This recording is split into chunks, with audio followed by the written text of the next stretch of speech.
Hey guys, Hey! what's up? We are That Horror Couple. I'm Kaylee. And they call me Rob. And we're here to review a new Friday the 13th fan film today. Oh, man. I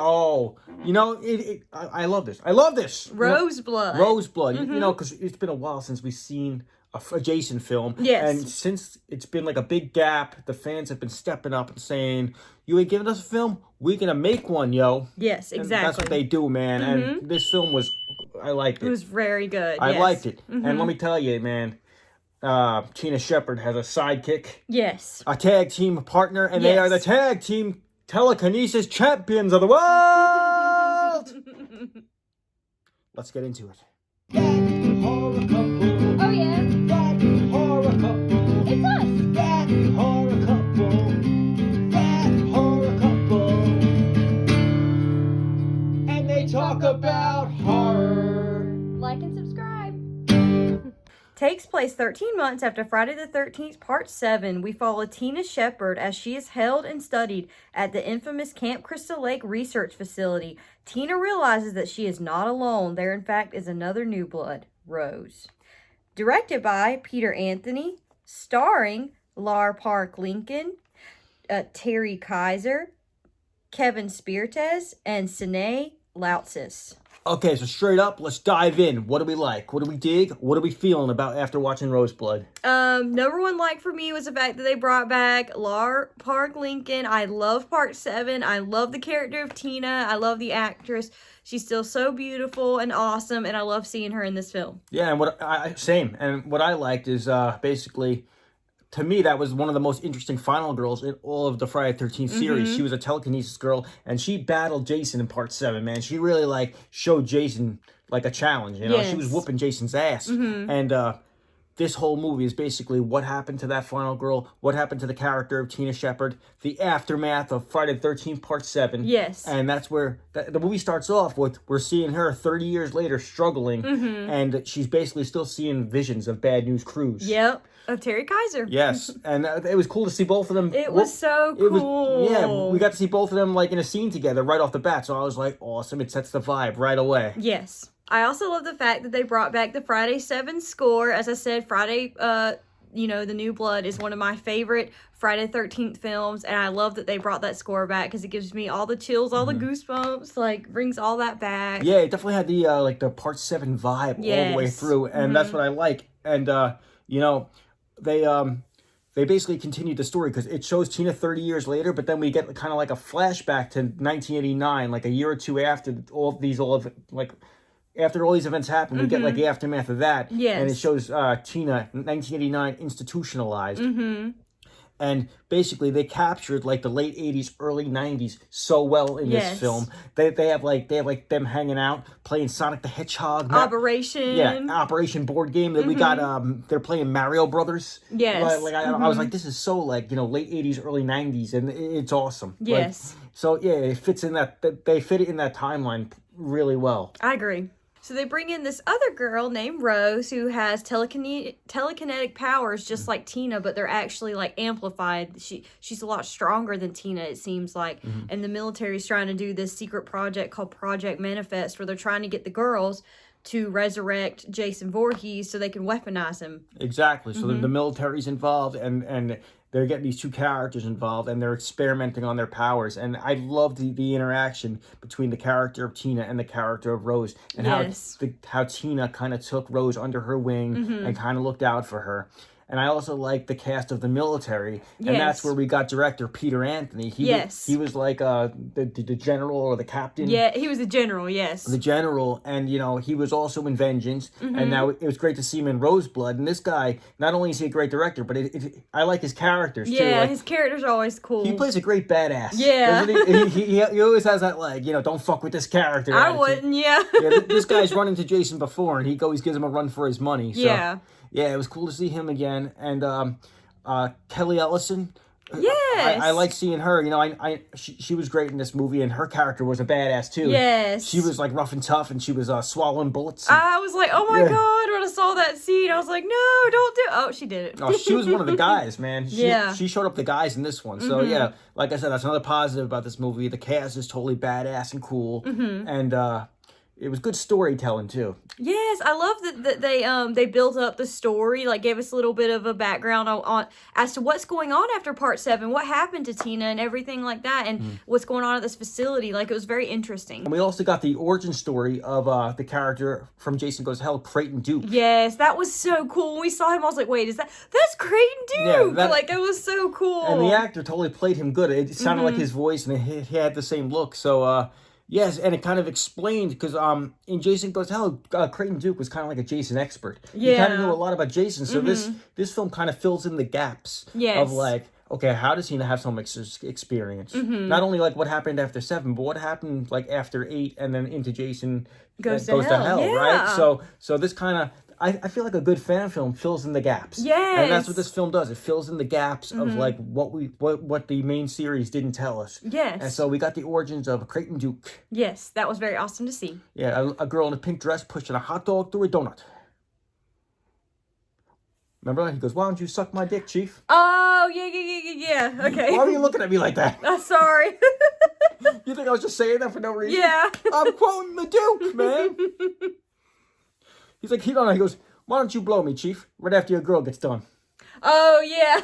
Remember? They were serving Jason fingers. Yes, I remember that. You don't watch much of Jason X. No, you mean Jason Goes to Hell? You skip over that one a lot. Okay, yeah.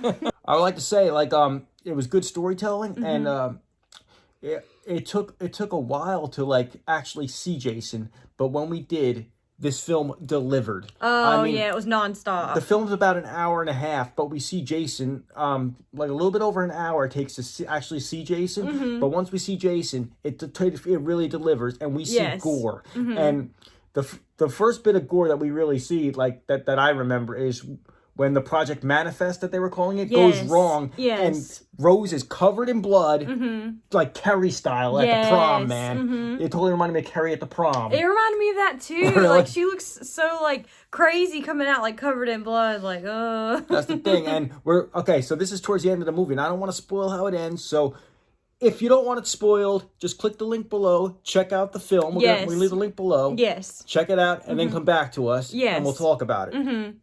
All right, so don't say we didn't warn you. Yes, spoilers ahead, friends. So let's get into this. So what they're doing during Project Manifest is they're doing all these tricks, like injecting them with stuff, and then all of a sudden Rose and Tina Shepard, they're like, "Oh, hails to the no." And they're like, they're taking out, like, the military with, like, their telekinesis. Yes. And just like in part 7, she summons Jason back out of the lake again. Yes. Which is really cool to see. Yeah, and that's another positive for me. This look of Jason was awesome. And part 7 to me was always the coolest looking Jason. Kane Hodder, yeah. With the chain around the neck and the bones sticking through. Yes. And they recreated this very well. And it's awesome. And when Jason finally arrived, the gore began, man. Yes. That's the thing. It was kind of like a slow build, good storytelling. And then when Jason shows up, this film did not let up. It kept nothing. It kept hitting you, pedal to the metal, balls to the wall. Yes. Fucking, oh, man. It was awesome. I love the gore. I love the kills in it.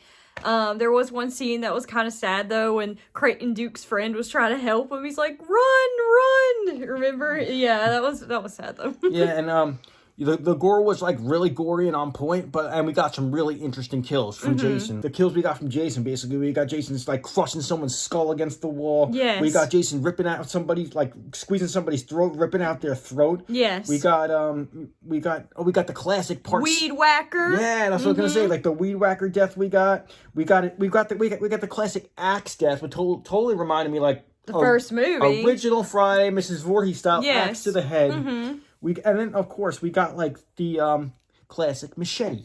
Oh, you can't go wrong with the classic machete. Yo, so this film, it delivered on the kills, man. The kills did not let up. The last half hour is, like, entertaining as hell, man. So, yeah, and then we got like, every style of Jason kills in it, which I thought was cool. It was like you opened up a NECA box and was able to, like, pick out what weapon, you know? That's a good analogy. That's a good analogy. And towards the end of the film, when the two girls are tied up and Tina is made to summon Jason, Jason takes out, most of the military that are in the room, and then Tina's telling Rose, let's get out of here, and Rose and then the Halloween music starts playing, and there's Michael Myers behind Rose. I'm like, that blew my mind. Yo, that's what I was saying too. I was like, what? I was so excited. I was like, Michael! The whole time I was like, say what? Yes. Yes, that was so cool. We got to see a little bit of a fight between them. That was really awesome. Honestly, man, everybody loved Freddy vs. Jason, and it was a cool movie. But I always thought Michael vs. Jason would have been a really cool matchup. Yes, And they're my two favorites, so it'd be awesome to see them. And just seeing them like stare each other down, and I like two of my favorite characters in horror, and they're both similar because they don't talk. Mm-hmm. They just do their thing. And True. seeing them face off was like hell to the that Michael theme. I know, my favorite. So seeing them just go out, they went out for a little bit, but like, you know, it was really cool to see the interaction. They basically got wrestled into like a third world or a third dimension or down to hell. Like, yeah, I don't know. We don't know where they went. And then the next thing that happens is poor Rose meets her demise by the hand of Jason. So we figure that will probably happen because obviously she's not mentioned in future sequels.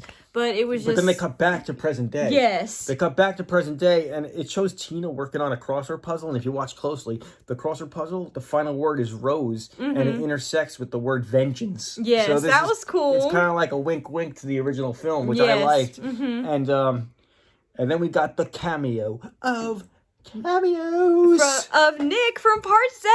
He finds Tina and comes to rescue her, and they got the actual actor Kevin Spiritus back to play Nick, which was so cool. I was like, yay! Dude, I love them as a couple in part 7. Talk about the cameos in this film. We got Laura Park Lincoln, we got Bad News Cruz, and we got Nick from part 7. Yeah, we got those three guys. It's great to have them back. Yes. Oh, that's so cool. It was so awesome to see all those cameos in this film. We overall really enjoyed it. We thought it was such a fun film. After we see Nick and everything is happily ever after, Marvel style after credits scene. Yes, we see Jason like down in hell. It looks like supposedly like it looks really cool. I hope it's teasing for another fan film. That's the thing. I mean, what's coming now? I don't know. Where is Michael? Where's Jason? Is he with Michael? That's what I'm saying. So. What happened to Michael? Where's Jason? That'd be so awesome if the next one was like a Michael versus Jason fan film. Michael versus Jason versus Peter Anthony. Oh, there you go. Yo, my money's on Pete. Yeah, get on that, Pete. Pete would be like, yo. Yeah. Take him down. Take him down. So we really enjoyed this film overall. Great job. Great job, guys. We're going to link it down below for you guys to check it out. We appreciate seeing these fan films and all the love that goes into them. It takes a true fan to put their heart and soul into a project like this. And it shows. It shows how much work and time went into this and how it's pure passion. And if you're a fan, you could tell the people making this were fans too, and it just shows. And like fans can relate to this, and I don't know, it's a good time. We think you guys will really enjoy it if you're a big Friday fan, especially if you're a big Friday New Blood fan. So please click the link down below, check out the film, comment down below if you have seen the film. Let us know your thoughts. Like this video, hit the bell, subscribe to our channel for more awesome horror content and reviews. Once again, I'm Kaylee, and I'm Rob, and we'll see you guys next time. I'm gonna explode that pearl necklace with my eyes. That horror couple. Oh yeah. That horror couple. It's us. That horror couple. That horror couple. And they talk about horror. Like and subscribe.